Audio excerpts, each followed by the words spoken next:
देखता हूँ और उनकी बातें सुनता हूँ तो मुझे हमेशा एक अंदर एक ऐसी फीलिंग होती है कि काश मैं भी उनकी तरह इतनी ईजिली उर्दू में बात कर सकता, कि मुझे बहुत ही खूबसूरत लगती है इस ज़बान में।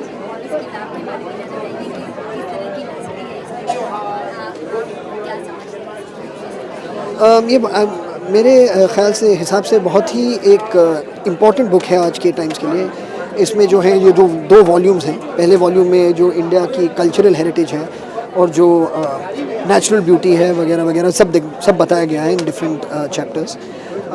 रिलीजियस सेरेमनीज़ के बारे में, बहुत ऐसी अलग अलग चीज़ों के बारे में, कल्चरल जो है, और दूसरी जो है एक पॉलिटिकल हिस्ट्री है इंडिया की, प्री रेवोल्यूशन के टाइम से लेकर इंडिपेंडेंस के टाइम तक और उसके बाद।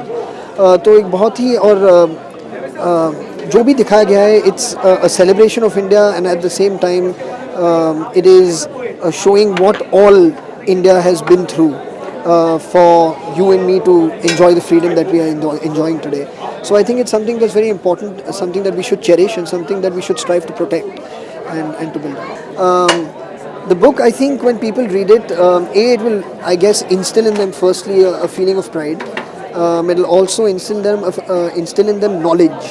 I think, like I just said, about understanding what all this country has been through, what all people who have struggled to make the country what it is today have been through.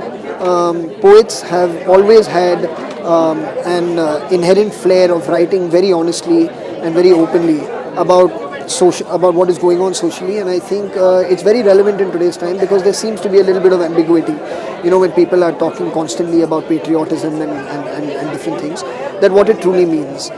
So I think this book is pretty relevant. ये तो मतलब एक तो पहले मैं पढ़ना चाहूँगा totally इस बुक को, मगर जहाँ तक जितना भी मैं जानता हूँ इस बुक के बारे में, ऐसा नहीं होता कि मतलब अगर कुछ पहले लिखा हुआ हो, I mean we learn from our history, we learn from our past. तो अगर इंसान को सीखना चाहता है अपने, आई गेस, हिंदुस्तान के बारे में या अपने